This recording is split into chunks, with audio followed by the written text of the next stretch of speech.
Hello everybody, thanks for clicking on this video. With me today is Ranga. Ranga, thank you for taking time to share your story. Ranga and I have been working together for many years now, and the reason we wanted to highlight your story is it's a perfect example of how a childhood trauma, a physical trauma in childhood, can rear its ugly head later in life. And so when you first came to us many years ago, you were dealing with the effects of that trauma that never got treated early in life. Why don't you tell everybody briefly about what actually happened and then how it showed up for you later on?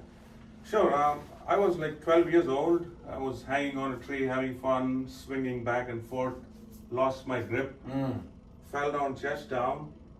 My head kind of twisted, my rib cage twisted. I couldn't breathe for a while. Oof. And then I thought, oh man, this looks horrible. And then I went home. I didn't know what to do, tell my parents. I just told them I had a fall. They said, yeah, it'll go away. And so day by day, the breathing improved. So I thought, okay, maybe this just will take some time. It'll fix automatically. Life went on. Yeah. All the time while living my life, I was thinking there's something wrong with me, That internal voice. The other people were enjoying watching movies. Life was easy for them. I had to use all my energy to study. Wow. So my focus, little energy I had was studying and getting good grades. And I made it all the way and through masters with this limited energy. Limited energy. Yeah, focus. Because the focus was. I was not able to be as efficient as possible, because half my energy was gone. Yeah, so it almost like robs you of your Yeah. potential. Like you were still able to get this education, but Yes. you could have done so much more. Oh yes. And your parents, who clearly cared much about you, but this is very common. If there's no break and there's no bleed, we think, okay, nothing happened to my son or daughter. And people ask me all the time, like, why would a little boy or a little girl need chiropractic care? Yeah. Well, think about how many times kids fall in their life, right? So we fast forward, you go through graduate school and you have this lack of cognitive efficiency. But I still managed. I worked 10 years in AT&T. I was able to perform. Then I moved to SES, another company, for 18 years. I still performed. Well, I was getting good performance reviews. Suddenly, when I was age 45, things went apart, ball fell apart. I had a hernia surgery. After that, I was just bedridden. I didn't know what happened. I was having heart palpitations, real crazy anxiety attacks. So now the autonomic nervous system starts to get affected, okay? I told my brother, he said, you take beta blockers, it will help you. I said, I don't want to try all that.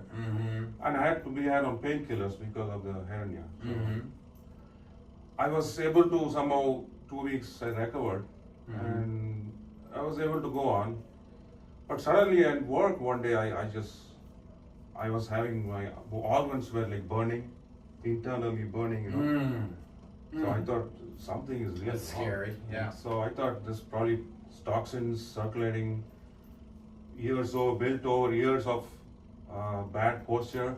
Yeah. And before I got a black belt too in karate. Wow. So I was thinking, I've done all this. Why am I so bad? What's wrong? Right. I did so much stuff, and I should have been going up and going down. Right. And then I finally realized something is wrong with my nerves or in the neck, So that's when I came to meet you, and you said, yeah, you're exactly right. That's what's your problem. So when I originally examined you and x-rayed you, we found that you had a very severe scoliosis. So the whole spine basically literally torqued on top of itself. So, it's not that just like one bone got out of place, like the whole spine got out of place. Were we the first people to share that scoliosis with you, or did you already know that you had a scoliosis? I knew it, but I didn't know the twist. Got it. And I knew the atlas and axis, both twisted, is dangerous, extremely dangerous. Because of the brain stem, and that's where the autonomic control is. So I was really scared I might end up in Alzheimer's or Parkinson's, that anxiety kept rolling around. Finally, by coming to you gradually over the years, I've slowly got rid of it. Yes. I'm still improving. Yes, still healing. A lot of years have been like this. It's going to take time. Yeah. But I'll still be coming and doing healing, by removing toxins and building up. What are some of the biggest changes in your healing journey as a result of being under care? Like what you say the anxiety has lifted. Yeah. I was in terrible pain before, and they diagnosed me with Lyme disease. So, I mean, I think Lyme disease is basically telling you your nervous system is off, and it's autonomic. I mean, what do you call autoimmune disease? You know. Yeah. It's trying hard to fix your body, and it's attacking your organs, nerves. Yeah. That's what's happening, and so I'm trying to put a stop to it, so the nervous system knows, hey, there's nothing wrong here, everything is fine. Let me shut off my overactive cytokine productions, and then nerves calm down, your body is light, and so you feel more better, you know. So that's what I'm aiming for. But so you use the care on an ongoing maintenance basis in addition to some of your other health regimens. Yeah, I do yoga and stretch my spine, balance my body as 50-50, as you said, it's exactly needed. And it all I works was terribly off when I was in the old office.